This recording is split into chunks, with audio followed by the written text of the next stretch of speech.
우리는 많이 거두려고 하지만은 많이 심지는 않지 않잖아요. 적게 심고 많이 거두려고 하잖아요. 센 말로 도둑놈 심어요. 돈만 얘기하는 게 아니에요. 제물로는 이 중에 하나님의 사랑과 구원까지 들어있어요. 네가 형제를 사랑하지 않으면 아직도 사망에 머물러 있니라. 큰일 나잖아요. 하나님께 드려야만이 자신을 헌신해야만이 돈이 풀려 나가는 거예요. 우리는 하나님을 믿지 못하는 것입니다. 내가 이 가지고 있는 돈을 내가 쓸 것이 너무 많은 거예요. 필요한 것이 너무 많은 거예요. 그런데 다른 사람을 도와준다? 하나님 만약에 안 갚아주시면 나만 망하지, 나만 손해지. 이런 생각 가지고 있기 때문에 안 되는 거야. 오늘 여러분과 함께 은혜 받을 말씀은 고린도서 9장 6절과 디모데전서 6장 10절의 본문을 가지고 돈을 심으라. 주는 것이 심는 것이다. 그리고 부제목으로서는 돈을 움켜쥐고 있는 것은 하나님의 자녀들이 항상 가난한 사람이 되게 하는 것이다. 좀 부제목이 깁니다마는 말씀의 주제와 동일한 제목을 달았습니다. 바로 단락에 들어가겠습니다. 첫 번째 단락입니다. 오늘 제물론 시리즈 5번째 시간입니다. 첫 번째 단락의 패러그래프 제목은 돈을 손에 걸어쥐고 있을수록 그 돈은 죽은 돈이 된다. 그리스도인의 재물을 다루는 원칙은 돈을 손에 쥐고 있는 게 아니라 우리들의 그 돈을 풀어내는 것입니다. 만약에 돈을 손에 걸어쥐고 아까워서 이렇게 풀어내지 않으면 그 돈이 언제까지 있겠습니까? 마치 모래알을 손에 쥐고 혹은 물을 손에 쥐면 손가락 사이로 빠져나간 것처럼 빠져나갑니다. 영원하지 않죠. 우리는 돈을 죽여서는 안 됩니다. 잠언서 23장의 5절에 재물은 날개를 내어서 하늘에 날아가는 독수리처럼 날아가라고 그렇게 험한 것을 붙들지 말라고 말씀하십니다. 우리가 돈을 나눠준다 이 말이야. 다른 사람 나눠줄수록 돈은 증식되게 되어 있습니다. 이거 하나님의 책임 없는 말씀을 하시겠습니까? 만일 하나님의 자녀들이 돈을 주는 것을 배운다면은 돈은 도처에서 기적을 하나님께서 행하실 수 있을 것입니다. 우리가 생각할 때 하나님은 기적의 하나님인데 우리가 꼭 나눠줘야 기적이 일어납니까? 잘 생각해 보세요. 하나님은 사람을 통해서 도구를 통해 일을 하십니다. 구약에서는 뱀이 창세기 3장에 벌써 하와와 대화하고 이런 내용이 나오죠. 그리고 발람의 당나귀는 그 주인에게 또 충고를 합니다.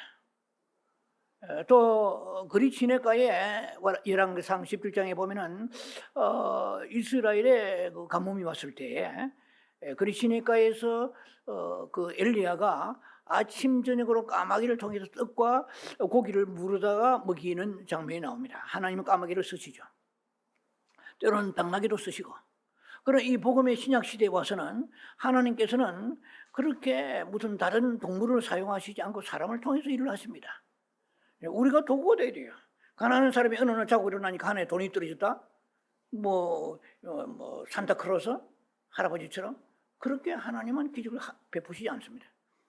사람들이 돈을 움켜쥐고 있으면 하나님의 기적을 베푸실 수가 없는 거야. 도구를 사용할 까마귀라든지 발람의 당나귀라든지 다 동물들을 순종했잖아요. 그리고 인간은 자유 의지를 가지고 있고 아집이 있고 욕심이 있기 때문에 순종을 하지 않아요. 감동이 와도 안 하는 경우가 많습니다. 그것은 하나님 보시기에 너무나 폐역한 그런 우리가 삶을 살아서는 안 될 것입니다. 디모데전 후서 3장 1절로 5절은 옛날부터 제가 늘 묵상하는 말씀입니다만은 이 말세에 되면 고통하는 때가 이르리니 그랬어요. 지금 말세 정도가 아니고 말세지 말입니다. 그러면 고통하는 때가 이르리니 19가지의 항목이 나와요. 그런데 그 중에서 3가지의 공통점이 두드러지는데 사랑한다는 내용이 3가지가 나오는데 자기 사랑이에요. 돈 사랑이에요. 이 마지막 말세 지금 현재 이 시대 얘기입니다. 자기 사랑, 극단적 에고이스트, 셀피즘하고 에고이스트가 되는 거예요. 자기 사랑이에요. 뭐 돈 사랑이에요. 형제 사랑보다 돈 사랑이에요. 하나님 사랑보다도 쾌락 사랑하기를 하나님 사랑하기보다 더 한다고 그랬어요. 이 세 가지 사랑이 고통하는 때가 이른다고 그랬어요. 그러면 인간의 그 사랑보다도 타인에 대한 사랑보다 먼저 자기 사랑이 우선이에요. 자기 중심이란 거죠. 그래서 다른 사람이 상처를 받는 거죠. 또 그 다음에 돈 사랑하니까 형제의 궁핍을 돌아보지 아니하고, 그러니까 그 형제의 애라고 할까요? 형제 사랑이 궁핍합니다. 사랑이 메말라 버리죠. 그리고 쾌락 사랑하니까 세상에 믿음으로 살아가는 사람들이 볼 때 너무나 이건 아니에요. 너무 넓은 길로 가는 사람이 많아요. 교회의 목회자에서부터. 이거는 전혀 다른 생각입니다만, 전 세계 교회들이 올해도 큰 교회들이 수십 개가 문을 닫는다고 그래 있고, 한국의 웬만한 신학교, 제가 나왔던 한국에서 최고 신학교도 지금 과에 따라서는 미달해진다고 해요. 신학교는 안 간다고 그래요. 왜 안 가느냐? 설문을 조사해 보니까 신학생들을 지원할 신학생들이 목회자에 대한 교회에 대한 실망이 크다는 거예요. 세습하지, 또 물질 횡령하지, 음란하지, 이런 것들을 보고 그러면 안 가겠다, 신학교. 신학교가 문을 많이 닫아요. 미국의 풀러 신학교, 제가 다니는 풀러 신학교도 엄청난 정원이 축소돼 버렸어요. 신학교 안에 그 부지를 막 매매해버려, 많이. 그리고 학교 본관도 팔려고 하니까 주민들이 엄청난 전통을 가진 신학교 이렇게 막 문을 닫으면 어떻게 하느냐. 주민들이 아주 그냥 청원이라 할까요? 그래서 겨우 유진하는데 신학생도 줄어버렸어요. 신학 과정도 줄어버렸어요. 그 오랫동안 누가 그 공부하겠냐 말이야, 목사 되려고. 그것도 다 대형교회 메가처치 목사하는 것도 아니고, 많은 부목사들, 그리고 가난한 교회, 작은 교회들은 짭을 띱니다. 그런 데다가 교회의 위상도 실추하고 목회의 위상도 실추하니까 이런 시대에 우리가 놓여 있다는 게, 신학교 목회자도 앞으로 구하기가 하늘의 별따기일 거예요.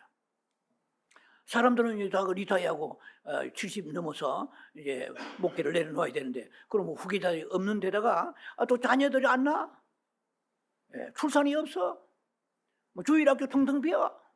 여름 성경학교 전설 같은 얘기요.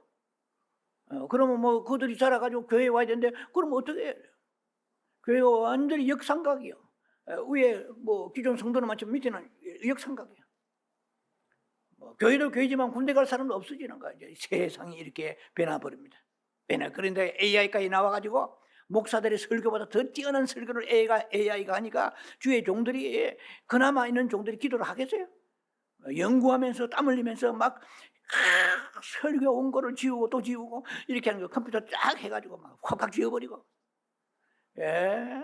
그리고 좋은 설교 AI 나오는데, 스펄튼보다 위대한 설교가 막 나오는데 목회자들이 기도하겠어요? 그럼 이렇게 세상이 너무나 급변하고 있는데 참 가슴 아프게 생각하지 않을 수가 없습니다. 자, 그런데다가 우리가 이렇게 이제 세상 사랑, 세상에 좋은 게 너무 많아요. 너무나 달콤하고 너무나 우리의 육체를 만족시키기 많아요. 그러면 돈 사랑, 자기 사랑, 쾌락 사랑하는 거야. 그래서 고통을 당한다 이 말이에요. 지도당하고 남은 사람도 다 당하는 거예요. 베드로후서 2장 7, 8절에 보면은요, 그 롯의 얘기가 나옵니다. 무부한 자의 음란한 행실로 인하여서 어려운 롯이 고통을 당한다 그랬어요. 우리가 롯은 불의한 자로 생각하지만 베드로후서에는 어려운 롯이라고 그랬어요. 그래도 삼촌 아브람 따라서 갈대우로 떠나면서 온갖 고생도 하고 하란 지나가지고 그 역경을 지나온 롯인데 기본 믿음이 있는 거예요. 어쩌다 욕심이 생겨가지고 저 소알 성읍을 택해 갔지만은 가보니까 막 음란한 행실이 가득하고, 그러니까 롯이 막 고통을 당하는 거예요. 이건 아니야. 그래서 의로운 롯이 고통을 당하심에 주님께서 건져주시다고 말씀하시고, 베드로서 2장 8절에 보면 날마다 저 불의한 행실을 보고 들음으로 의로운 심령을 상하니라. 여러분요, 여러분 자신은 어떻게 생각하는지 모르지만은요, 참으로 이 시대도 눈에 보이지 않는 생명의 길, 믿음의 길, 헌신의 길, 충성의 길, 정말 좁은 길로 가는 사람들이 이 시대의 교회와 성도를 보면서 의로운 심령이 상해서 고통을 당한다는 것을 아셔야 돼요. 여러분 자신은 의로운 심령을 가지고 있는 사람입니까? 아니면 불의한 길로 가는 사람입니까? 우리가 오늘 제물에 대한 말씀을 지금 오늘 5번째 시리즈입니다. 그런데 단순하게 제물만 얘기를 할 수가 없어요. 제가 말씀을 준비하다 보면 원고는 이미 다 준비되어 있고 각색하고 기도하지만 성령께서 새로운 말씀을 많이 주시더란 말이에요. 돈만 얘기하는 게 아니에요. 제물로는 이 중에 하나님의 사랑과 구원까지 들어있어요. 제물에 대한 거 여러분 아시잖아요. 부자가 천국에 들어가지 못한 마태복음 19장 너무 잘 아시잖아요. 낙타가 바늘 굽으면 들어가면 더 어렵다고 그랬어요. 부자가. 부자와 구원의 관계 있잖아요. 제물과 엄청납니다. 단순하게 제물 나눠주라 그러면 복 받으리라 그 정도 수준이 아니에요. 후반부의 말씀을 마무리할 때 여러분과 말씀에 나눌 것입니다. 자, 어떻든 간에 우리가 돈을 사랑함으로 인하여서 내가 돈을 손에 얹혀쥐고 있으면 다른 많은 하나님의 자녀들이 가난한 사람이 되도록 하게 하는데 일조하고 있는 거예요. 왜냐하면 돈의 흐름을 내가 차단하고 있으니까. 하나님은 일정한 돈을 세상에 돈이니까 돌아가게 하시는데 그 스트림, 그 흐름, 돈의 사이클을 내가 옮겨지고 있으면 곳곳마다 물이 흐르지 못하는 것과 같이 그 돈의 흐름을 차단하고 있으니까 가난한 사람이 항상 있을 터인죠. 가난한 사람이 어쩔 수 없이 부러지면서 고통 속에 있는 것을 우리는 외면해서는 안 될 것이란 거야. 하나님은 내 입만 생각하시고 내 몸만 생각하시고 내 기분만 생각하시는 그런 편협한 하나님이 아니십니다. 모든 불쌍한 자들의 기도를 들으시고 가난한 자들에게 하나님은 오늘도 귀를 기울이시면서 그들을 긍휼히 여기시는 하나님이세요. 자, 그래서 디모데전서 6장 10절에 보면은 돈은 사랑함을 일만의 뿌리니 이거 모르는 사람 어디 있어요? 돈을 사랑함이 나 사랑하지 않아. 그렇게 생각하는지 모르겠지만 풀어놓지 않은 사람은 사랑하는 사람이기 때문에 풀어놓지 않을 수가 있는 거 아니겠어요? 잘 적용해 보시기 바랍니다. 자기도 모르게 돈을 사랑하는 거야. 왜냐면 내가 쓸 것이 필요한데 다른 사람 생각할 겨를이 없다 이가. 그리고 내놓지 않는 거야. 그럼 돈을 사랑함이 누가 돈을 사랑한다고 사랑합니까? 자기도 모르게 돈을 애착을 가지고 있는 거예요. 하나님보다도 가난한 이웃 사람의 고통보다도 내가 지금 더 누려야 되니까 이건 돈을 사랑하는 거 아니겠어요? 그 일만하게 뿌리가 되느니 이것을 탐내는 자들은 미혹을 받아서 믿음에서 떠나 많은 근심으로 자기를 찔렀다고 그랬어요. 이 말씀이요 대단한 말씀입니다. 뭐냐면은 돈이 있으면 안 되는 게 없잖아요. 행복도 살 수 있다? 천만의 말씀이에요. 제가 지난 시간에 말씀드렸지만 돈을 우리가 행복으로 살 수가 없습니다. 좋은 침대는 돈으로 살 수 있습니다. 그러나 잠은 살 수가 없습니다. 좋은 음식을 돈이 있으면 살 수 있습니다. 그러나 그 아름다운 미각은 살 수가 없는 거예요. 뭐든지 우리가 돈이면 다 된다고 생각하는 황금 만능주의에 우리가 시대에 살고 있어요. 그래서 돈이 있으면 행복하다고 생각해요? 천만의 말씀입니다. 행복은 하나님의 선물입니다. 우리가 근심할 일이 있는데도 불구하고 근심하지 않는 평강이 임한 거 이거 놀라운 축복이에요. 그러나 근심할 일이 없는 거예요. 이 사람 돈이 많기 때문에. 그런데도 하나님이 근심을 막아주지 아니하시면 근심이 스물스물 그 영혼 속에 기어 들어와 가지고 살아갈 의미가 없게 되는 것이에요. 하나님의 그 은총과 하나님의 선물 자비하심 그 평강을 무시하면 안 됩니다. 생명보다 소중한 거요. 돈보다 소중한 거요. 돈과 다 되는 게 아니에요. 그래서 많은 사람이 돈을 사랑하기 때문에 믿음에서 떠나. 많은 근심이 한두 가지 아니에요. 근심할 일이 없는데도 불구하고 근심이 막 자꾸 기어 들어와 막아주셔야 돼요. 하나님께서. 여러분이 굉장히 아주 센세이셔널한 말씀입니다. 자신을 찔러가지고 삶에 의욕이 없는 거예요. 모든 걸 다 가졌는데 내보다 더 가난하고 궁핍하고 힘들게 그러한 쪽방에 사는 사람들도 그 사람 평강이 넘치는데 나는 그 사람의 수백 배, 수천 배 부자인데도 불구하고 행복이 없는 거예요. 하나님은 공평하십니다. 부자라고 다 물질을 혹시 그가 많이 가졌을지 몰라도 하나님의 행복과 평강까지 그 사람이 소유하라는 법은 없는 것이에요. 자, 그래서 돈을 우리가 움켜쥐고 있는 사람을 하나님은 트러스트 신뢰하지 아니하십니다. 고린도후서 8장 7절에 하나님은 즐겨 내는 자를 사랑하시느니라 그 말씀입니다. 사랑하시는 말은 하나님께서 믿어주신다는 것이죠. 두 번째 단락입니다. 돈을 가져다가 심어라. 주는 것이고 심는 것이다. 고린도후서 9장 6절에 적게 심는 자는 적게 거둘 것이요 많이 심는 자는 많이 거둘 것이요. 이것 또한 성경의 재정의 원칙입니다. 그리스도인들이 타인에게 돈을 주는 것은 그것을 버리는 게 아니에요. 없어지고 사라지는 게 아닙니다. 보통 그렇게 생각하잖아요. 남한테 구제하고 선한 일을 했다 그러면 이 아까운 알토란 같은 돈이 없어진다. 그렇게 생각하는 사람이 인식에 문제가 있는 거야. 그것은 인식을 패러다임 오늘부터 바꿔야 됩니다. 돈을 남한테 준다 이 말이에요. 누구에게 참 감동이 와서 혹은 불쌍히 여기서 남을 돈을 나눠줄 때 그것은 사라지고 소멸한 게 아니고 없어지는 게 아니고 심는 거라 이 말이야. 성경에 그렇게 약속을 했잖아요. 많이 심은 자는 많이 거두고 적게 심은 자는 적게 거둔다고 그래요. 심는다고 그랬어요. 우리는 준다고 말하지만 성경에서 심는다고 그래요. 심어야 무슨 열매가 싹이 나고 열매가 맺을 거 아니겠습니까? 자, 그래서 많이 심는 자는 많이 거두고 적게 심는 자는 적게 거두느니라. 우리는 많이 거두려고 하지만은 많이 심지는 않지 않잖아요. 적게 심고 많이 거두려고 하잖아요. 죄송합니다만 좀 센 말로 도둑놈 심어요. 적게 심어놓고 많이, 성경은 그렇지 않거든. 많이 심어야 많이 거둔다 그러는데 적게 심고 많이 거두라니까 어떻게 해요? 인간적인 꾀가 들어가고 이 세상에 횡령 사기가 있게 되고 불의한 일이 가득가득 이 세상에 넘차고 넘친다 이 말이에요. 자, 여러분 돈이 자라기를 원합니까? 가져다가 심으세요. 이 시간 이후부터 이거는 김 목사의 얘기가 아니고 하나님의 약속의 말씀입니다. 심어야. 이럴 때 영적 의미로 볼 때 돈이 어떻게 인격체가 돼요. 생명체가 되는 거예요. 미스테리아죠.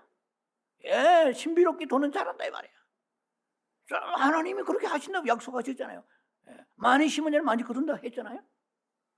자, 그래서 우리가 돈을 움켜쥐고 나눠주지 않으면은 결코 돈은 자라지 않고 시들시들 죽는 돈이 되고 빠져나가고 맙니다. 언젠가는 이 돈이 내가 그렇게 행복하고 든든하게 여기던 그 돈이 소멸되고 궁핍해질 때 그날이 오게 될 수도 있다는 경고를 하시는 것입니다. 세 번째 마지막 단락에 들어갑니다. 어떻게 심지 않고 거두겠는가? 심지 않고 거두기를 바라지 말라는 말씀입니다. 자, 우리가 심지 않고 거두기를 바라는 것처럼 우리가 그 정도로 어리석은 사람이 되어야 되겠습니까? 때때로 우리가 나는 지금 물질이 다급해서 발을 동동 굴러요. 지금 이 돈이 안 돌아가면 죽을 지경이요. 그런데도 그건 내가 원한 대로 돈이 들어오지 않을 때가 있을 거예요. 여러 가지 이유가 있겠지만 원칙적으로 볼 때 그것은 그 사람이 굳은 사람이라는 것을 증거하는 거예요. 사랑하는 내 딸아 내 아들아 네가 아주 굳은 사람이다. 왜? 왜요? 네가 심지 않은데도 거두고 모으지 않는데 해친 줄 아는 자가 바로 네다 말이야. 그것을 깨닫게 하기 위해서 네가 지금 동동 발을 굴리고 급한데 나는 급하지 않아. 너는 굳은 사람이야. 이런 말이에요. 이해가 되십니까? 여러분이 살아가다 보면 아무리 돈이 많아도 어려울 때가 있을 거예요. 워렌 버핏도 어려울 때가 있고요. 세상에 최고의 부자들도 어려울 때가 있을 것입니다. 어쨌든 간에 오늘 우리 서민들의 입장에서 볼 때 우리는 하나님께서는 결코 굳은 사람이 되지 않기를 원하시는 거예요. 자, 그래서 심지 않고 거둔다는 것, this is impossible입니다. 이것은 불가능한 거예요. 왜 우리들은요, 주변에 어려움을 당하는 형제 자매들이 지천에 깔려 있는데도 불구하고 외면하느냐는 거예요. 제가 이 말씀을 준비하면서 성경을 보면서 가슴이 많이 아팠습니다. 다른 것이 아니고 오늘 이 세 번째 단락에 요한일서 3장 17절 요한일서를 좀 소개하고자 합니다. 요한일서 3장 17절에 누가 이 세상의 재물을 가지고 형제의 궁핍함을 보고도 도와줄 마음을 닫으면 이 참 가슴 아픈 얘기예요. 저도 뭐 지금 목회 생활 오래 했다고 하지만은 저도 마음을 닫을 때가 왜 없었겠습니까? 이건 정말 참 부끄러운 거죠. 예, 형제의 궁핍함을 알고도 보고도 마음을 닫으면 이 마음에도 문이 있어요. 방문만 문이 있는 게 대문만 문이 있는 게 아니라 마음에도 문이 있어요. 이 문을 내가 닫아버리면 하나님의 사랑이 어찌 그 속에 거하겠느냐. 이런 것은 참 가슴 아픈 말씀이에요. 제가 이런 읽으면서 가슴이 많이 아파요. 무슨 칼로 도려낸 것이 아픈 거예요. 형제 사랑에 어려움이 있는데도 불구하고 이거 내가 막 급하니까 하고 지나갈 때에 하나님이 사랑이 네 심령 속에 그 마음 문소에 거하겠느냐 말이야. 인간의 사랑이 가득하지, 육신의 사랑이 가득하지, 세상 사랑이 가득하지 하나님의 사랑이 없다. 네 도와주지 않으면 너는 편하게 뭐 썼을지 모르지만 하나님의 그 실망이 오죽하겠느냐는 거야. 하나님은 그냥 뭐 우연히 필요 없는 말씀을 이렇게 늘어놓으십니까? 하나님 말씀은 한마디 땅에 떨어진 말씀이 없어요. 요한일서 3장 10절에 형제를 사랑하지 아니하는 자는, 이건 우리가 형제의 어려움을 외면하는 것은 형제를 사랑하지 않는 이유 때문에 그렇다는 것을 여러분 인정해야 됩니다.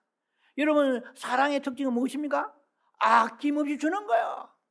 하나님이 사랑이시라 가리스러버. 무엇을 보고 하나님 사랑이라 하세요? 십자가의 사랑하는 독생자를 전 세계 모든 만민 세계 만민 보고 마귀 새끼까지 보는 앞에서 하나님이 당신이 사랑하는 독생자를 십자가에서 처참하게 죽게 하신 것은 하나님이 사랑을 보여주신 것이 아닙니까? 사랑은 보여주는 거예요. 드러내는 거예요. 그럼 하나님의 사랑을 우리는 받아놓고서도 외면해서는 안 된다는 거예요. 그래서 형제를 사랑하는 사람은 주님이 우리를 사랑하시면 독생자를 아낌없이 내어주신 같이, 여러분 가족 사랑하잖아요. 아까워요? 가족끼리 나눠주는 거? 가족끼리 뭐 선물 주고? 아깝지 않잖아요. 이유는 한 가지 간단해. 사랑하기 때문에 그런 거예요. 사랑하면 아낌이 없이 아깝지 않은 거예요. 그럼 형제를 사랑하면은 어떻게 어려운 궁핍 속에 있는 사람을 도와주지 않겠습니까? 사랑이 없기 때문에 안 도와주는 거거든. 그런데 요한 1서 3장 10절에 이렇게 말씀하십니다. 형제를 사랑하지 아니한 자는 하나님께 속하지 아니하느니라. 무섭잖아요. 우리가 입에 침마도 하나님 주여 하나님 사랑합니다 이래도요, 하나님 보시기에 형제를 사랑하지 아니한 자는 하나님께 속하지 아니했다고 그래요. 하나님 속하지 않으면 어디에 속해요? 마귀에 속하든지 뭐 사람의 세상에 속하든지. 하나님에 속하지 않은 사람이 구원받겠습니까? 제가 이 단순한 제물로만 얘기하고자 하는 게 아니에요. 하나님의 사랑과 구원과도 연결되는 거예요. 굉장히 중요한 것입니다. 그래서 오죽하면은 제가 아까 말씀드렸잖아요. 부자가 말이야 천국 들어가기 힘들다. 그거는 낙타가 바늘길 들어가지 못하는 것 같이 부자가 천국 들어가기 힘들다. 모든 부자가 못 들어가는 건 아니라 가능성이 굉장히 많다는 거예요. 자, 하나님께 속하지 아니한다고 그래요. 형제를 사랑하지 않아요. 그러고도 우리는 별일이 살아가고 있는 것처럼 생각합니까? 언젠가 그날에 주님께서 모아서 한꺼번에 우리를 심판하실 때 뭐라고 우리는 주님 앞에 나와서 그 심판 앞에 당당히 설 수 있겠느냐는 거예요. 요한일서 3장 14절. 형제를 사랑함으로 인하여 우리가 사망에서 생명으로 옮긴 줄 알거니와 형제를 사랑하지 않으면 사망에 머물러 있느니라. 우리는 뭐 구원의 확신이 있고 믿습니다. 예수를 얼마나 믿고 어쩌고 기도를 얼마나 했는데 천만의 말씀이에요. 성경 말씀하십니다. 네가 형제를 사랑하지 않으면 아직도 사망에 머물러 있니라. 큰일 났잖아요. 그 예수로 생각하고 있습니까? 좀 찔림 받으세요. 우리 모두가 형제를 어느 정도 사랑하자 말이야. 단순하게 몇 푼 주는 정도가 아니고 형제를 사랑하는 증거가 있으므로 사망에 머물러 있지 않아야 될 거 아니겠습니까? 요한일서 4장 20절을 소개합니다. 보는 바 형제를 사랑하지 아니하는 자는 보지 못하는 바 하나님을 사랑하지 아니하느니라. 두 눈 뜨고 뻐끔히 우리가 보고 형제가 궁핍하고 어려운 줄 알면서 그냥 아이고 뭐 누가 다른 사람 도와주겠지. 여러분 그런 적이 없으세요? 이 말씀을 듣는 사랑하는 유튜브 성도나 여러분들, 아내 말고도 뭐 부자들이 많은데 하나님은 부자를 쓰시지 않습니다. 하나님은 믿음 있고 사랑하는 자를 쓰시는 거예요. 부자라고 다 돈 풀기 하나님 기대하지 아니하십니다. 오늘 우리들에게 기대하십니다. 네가 풀으란 말이야. 다른 사람 풀기를 기다리지 말란 말이야. 그래야 네가 사망에 머물지 아니하고 네가 진실로 하나님을 사랑한다고 그렇게 말한 수 없는 말들이 진실로 그것이 증명되느니라는 말씀이에요. 네가 보는 바 형제를 사랑하지 아니하고 어떻게 보지 않은 바 하나님을 사랑할 수 있냐. 이건 거짓말하는 거예요. 우리는 거짓말장이가 계시록 22장 15절 보면은요 6가지, 21장 8절에도 나와 있습니다만은 22장 15절 보면은 6가지가 나와 있어요. 그 중에 6가지 보면은 개들과 점술가들과 그리고 살인자들 뭐 이게 거짓말하고 우상 숨기는 이런 사람들, 이 사람들 성 밖에 있으리라. 어떻게요? 거짓말하는 자들. 무슨 거짓말?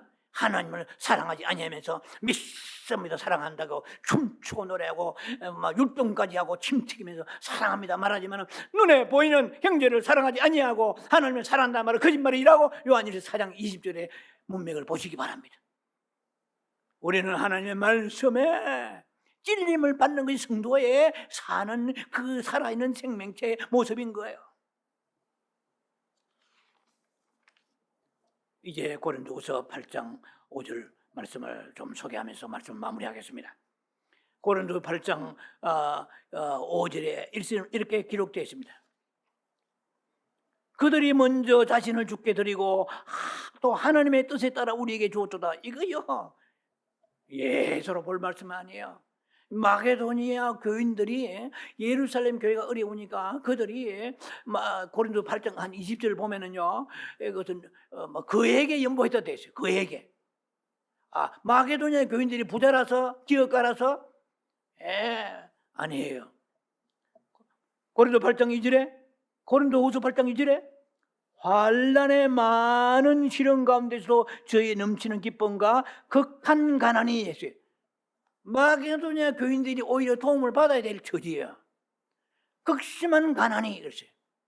남한테 뭐 돈이 남아 돌아가지고 예루살렘 교회를 도운 게 아니에요. 그것도 그에게 연보라고 그랬어요. 저희로 풍성한 연보를 넘치도록 하게 하였느니라 했는데 그 비결이 어디 있느냐? 고린도 8장 5절에 아까 제가 소개한 말씀대로 자신을 주께 드렸어요. 이 말은 뭡니까? 죽으면 죽으리라. 내 생명 중에 드립니다. 내 삶을 주님께 맡아갑니다. 흥하든 망하든 죽든 살든 하나님께 드려야만이 자신을 헌신해야만이 돈이 풀려 나가는 거예요. 우리는 하나님을 믿지 못하는 것입니다. 내가 이 가지고 있는 돈을 내가 쓸 것이 너무 많은 거예요. 필요한 것이 너무 많은 거예요. 그런데 다른 사람을 도와준다? 하나님 만약에 안 갚아주시면 나만 망하지, 나만 손해지. 이런 생각 가지고 있기 때문에 안 되는 거야. 여러분, 주님께 자신을 드리세요. 주님이 우리를 위해 십자가 죽으시는데 우리가 주님 앞에 나가 드리지 못할 게 있습니까? 자신을 먼저 드려야 마음문이 열려서 하나님의 사랑이 충만하고 형제의 아픔이 내 아픔이 되는 거예요. 형제의 슬픔이 내 슬픔이 되고 형제의 불행이 내 불행이 되고 형제의 그 모든 고통이 나의 고통이 되는 거예요. 이 아름다운 한 폭의 그림 같은 그 예루살렘의 교회를 도는 마게도냐 교인들 보면서 이것도 옛날에 설교했어요. 했는데 오늘 다시 한번 찔림 받으면서 그들이 뭐 여유가 있고 월급 많고 뭐 이런 게 아니에요. 극심한 가난 가운데 했거든. 그런데 그 도대체 제가 성경을 보면서 이런 것이 비결이 어디 있는가? 딱 한 가지예요. 하나님께 자신을 드린 거예요. 생명 드린 거예요. 장래 드린 내 새끼 내 앞으로 삶 드리는 거예요. 하나님께 드리는데 무엇이 두렵겠습니까? 여러분 순교하는 사람들이 무엇이 있어 순교하겠습니까? 하나님 사랑하는 거야. 자기 생명 드리는 거요. 이거 대단해요. 인간의 마지막 최후의 보루의 그 헌신은 순교입니다. 그 순교의 원천은 어디에 있어요? 사랑인 거예요. 근데 그 순교만 사랑이 아니고 이웃 형제 어려운 사람 바라보고 우리가 나누어주는 것도 사랑이 없으면 그 속에 인간의 생각 욕심만 가득하게 되는 것이고 수많은 근심이 자기를 찌른다고 말씀했습니다. 행복할 줄 아느냐? 네가 돈 가지고 그러지고 있으면 행복할 줄 아느냐? 네의 좋은 침대 시몬스 침대입니까? 셸리 침대입니까? 최고의 침대 있지. 야, 침대도요 뭐 어떤 사람은 뭐 시계도 몇 억짜리 시계도 있다 합시다. 뭐 그런 것들은 뭐 콧방귀도 우리 안 깹니다만은 그러나 주님이 행복을 주시되는 거야. 여러분, 버리는 것이 아닙니다. 남에게 주는 것이 심는 것입니다. 그래서 가난한 어려운 사람을 도와보고 사랑으로 도와줘가지고 30배 60배 아름다운 열매 맺으며 하나님의 뜻대로 살아가는 아름다운 형제사랑 여러분에게 있기를 주의 이름으로 축원합니다. 기도합니다. 자비하신 아버지 은혜를 감사합니다. 말씀을 전할 때마다 가슴이 아프고 말씀을 읽을 때마다 가슴에 찔릴 때가 많습니다. 주여 우리는 무엇입니까? 주여 우리는 어디로 가고 있습니까? 본사랑 자기 사랑 쾌락 사는 시대에 아버지 안에면 우리가 고통을 느끼며 수많은 사람이 있습니다. 아버지 오늘 믿음으로 살아가는 아름다운 형제사랑 있는 저희들 되게 앞서서 예수님 이름으로 감사 축복 기도합니다. 아멘.